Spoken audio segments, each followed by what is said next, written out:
Hey, Tommy from the Run Testers. In this video, we are going to be doing our first run review of the Saucony Ride 18. Let's take a look. The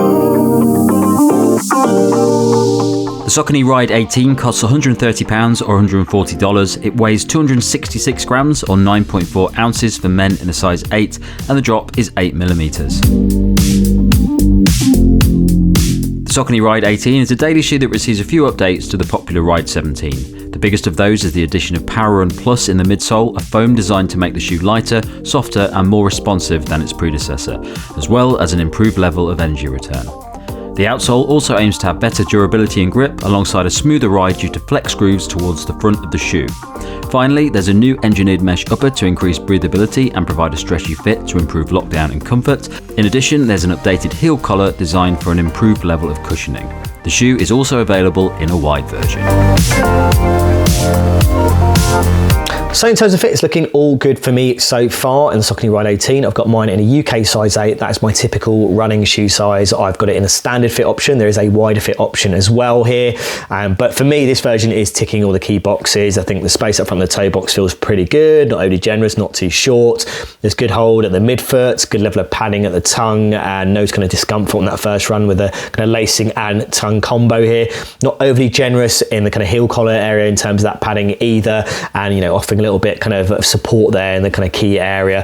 The only observation I would say is that I feel that the change in the upper means it's slightly more dialed in terms of that overall fit, which I quite like, and I kind of like compared to the Ride 17. So there may be an argument to say that maybe some people might need to go for that wider fit option, but for me it feels like a true to size fitting shoe, and I would be going for my usual size based on kind of my first run and going in that standard fit option as well. So the fit for me in this shoe, I'm a size 8 in the UK, this is a size 8. It's a very roomy shoe. There is loads of space before my big toe, and there's loads of space around the forefoot as well. I normally like less space before my big toe, so I'd be tempted to go down half a size in this shoe if you are like me and you don't want loads and loads of space. For some people it might be okay. I know a lot of people like more space before the big toe than I do in my running shoes, but there's definitely a lot more space than I've experienced in pretty much most shoes, so I'd probably size down half a size in this shoe. Overall, it's a very comfortable shoe though. It's a shoe designed for comfort. There's lots of space around the sides of the shoe, around the forefoot, midfoot. It's fairly good lockdown in it, but it's still quite comfortable. There's actually a wider version of this shoe as well if you have especially wide feet, but I think this is probably, for people with wide feet, should be fairly good anyway, based on my experience in this shoe.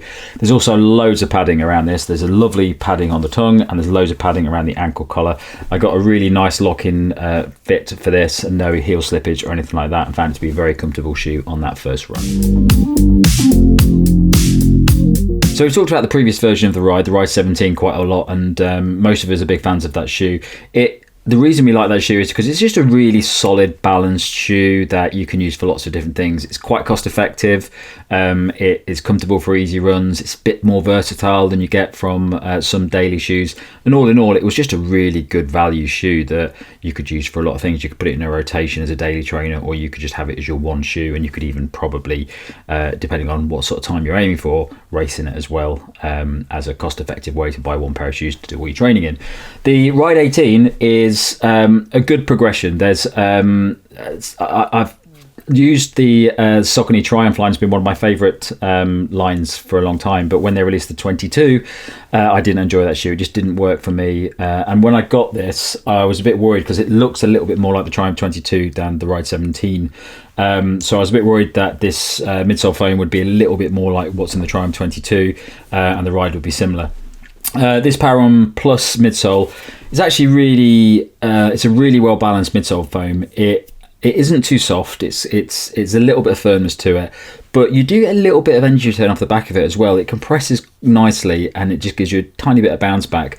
So it's a very nice shoe to wear for easy runs. The first run that I did in this was an easy run of 10k, which I varied the pace on between about 4-minute 40 kilometers and 5-minute 30 kilometers, and it felt great across that run. It's just a solid, reliable, comfortable shoe to wear that I think is very accessible to a lot of people off the basis of that first run. The biggest thing I think it makes this shoe really nice is the turnover. It's not an aggressive shoe, but it's definitely a shoe that nicely transitions you forward, which is something the Triumph 22 didn't do. Definitely for me, and I'm a midfoot striker, I found that shoe to be very, very dull when you hit the ground with it, and I didn't feel like it was helping me forward. This does, but it's very subtle. It's not like a race shoe that's really taking you forward. It's just a nice, comfortable transition, a little bit of energy on it, and just feels really, really comfortable overall as a combination of that midsole foam and the upper as well.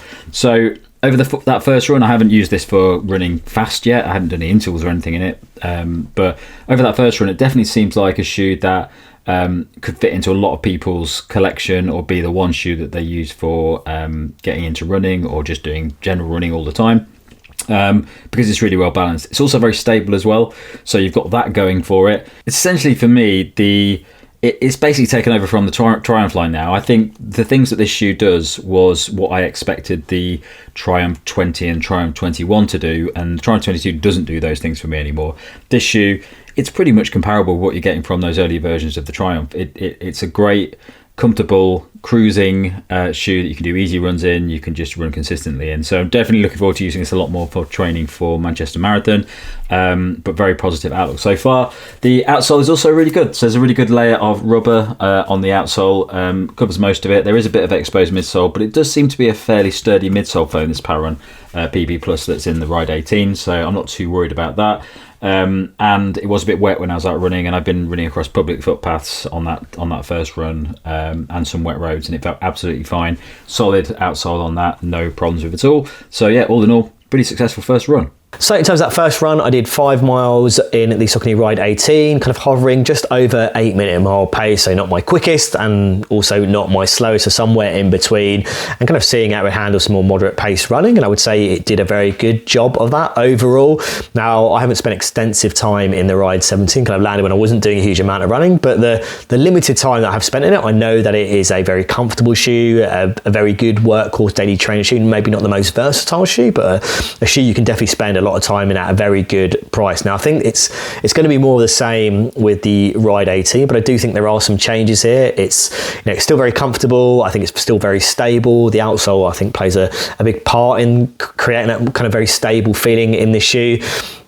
I think the changes in the midsole, so it's that PWRRUN kind of foam there. It's a little bit softer. It's not overly plush. It's not kind of veering into that territory of something like the Triumph, where it's very much, for me, a shoe that it's about that kind of more relaxed running time.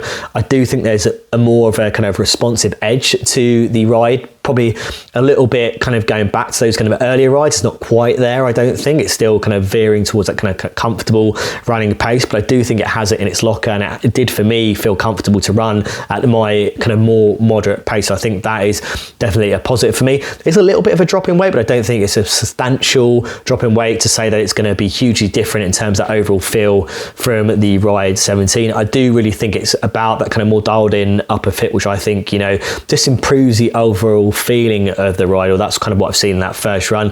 But yeah, in terms of that ride in general, it definitely feels like it has scope to be a shoe you can run more kind of moderate pace. It's not going to just be an easy run shoe, which I think is important, because that's really what the Ride is supposed to be. It's supposed to be a workhorse, kind of daily trainer shoe, one that you can do a mixture of runs in, maybe not your quickest runs, but definitely something a little bit off those kind of faster paces. And I'm feeling that is what we're getting here in the Ride 18. So yeah, all pretty solid so far. The outsole, I said, really does lend itself to being a very stable shoe. I think the conditions I was running very dry, so I'll wait until kind of I'm running in wetter conditions to get a real sense of how well that kind of outsole performs. But it was fine in that first run, but not much to report there. So yeah, a solid first run in the Ride 18. It feels to me like it's still very much a ride in essence. Has a kind of nice, not overly kind of generous bounce in that ride. Definitely feels like it has a responsive edge to it, and I feel like it's a very stable, comfortable shoe as well. So yeah, a positive first run in the Ride 18. So some early thoughts on the Saucony Ride 18, and it's felt pretty solid in that first run. I've quite liked it. I think that, in terms of being a good addition in the Ride series, I think absolutely, and I'm quite liking the changes here. Is it going to be an instant upgrade for people who have got the Ride 17? Possibly not, and say I've not spent extensive time on the Ride 17, but for me, it's feeling like there's similar qualities there. There may be a touch more versatility about this shoe, which may be something to sway you from that shoe, but I think, there's not going to be a huge amount in it. I think if you've got an earlier version of the Rides and you can pick this up for a reasonable price, and it is going to be available at a reasonable price, I think this is still going to be a good workhorse daily trainer shoe to look at. You know, the other shoes I'd probably compare it to New Balance 1080 V14. I think you're looking at things like the Adidas Supernova Prima. I think you're looking at things like Hoka Clifton as well. And I think it's in good company, those shoes. I'd probably potentially choose it over those shoes in terms of what I'm seeing so far, but again, early days in terms of my testing. But yeah, a positive first run in the Saucony Ride 18. As I said, is it going to be an instant upgrade for the Ride 17 or people who have the Ride 17? That's definitely something to see in longer term testing, but I'm liking what I'm seeing in the Ride 18 right now. So my early verdict, which you probably guessed from my my run test section there, really like this shoe. I think there's always a risk when you get modifications to a shoe like the Ride 17 that just sort of gets the balance right and is cost effective. It's got a bit of stability, it's a bit versatile, it's comfortable on easy runs. If you tweak some of that, you might lose some of the magic of it, and that's what I saw with the Triumph 22. This doesn't. It is a nice progression of it. You get a slightly better midsole in it, a little bit more energy in it, very comfortable all round. Feels very light on the feet. It's not the lightest shoe in the world, but it does feel very light on the feet, which is similar to the Ride 17. Really like the upper on it, and I really like the true transition on it. So I think it's a nice update, not a massive update, but a nice update to the already very good Ride 17, and definitely a shoe that I think is very accessible to a lot of people. And because of the price, it's a cost-effective option as well, when a lot of shoes at the moment are coming in significantly higher. So yeah, really positive view of the shoe so far on that first run, and looking forward to using it quite a bit more. That's it from us on this first run of the Saucony Ride 18. Thanks a lot for watching. Don't forget to like, subscribe, click that little bell. And if you go in the caption below, you can find a link to our podcast, which comes out a couple of times each month. Thanks a lot for watching. Catch you next time.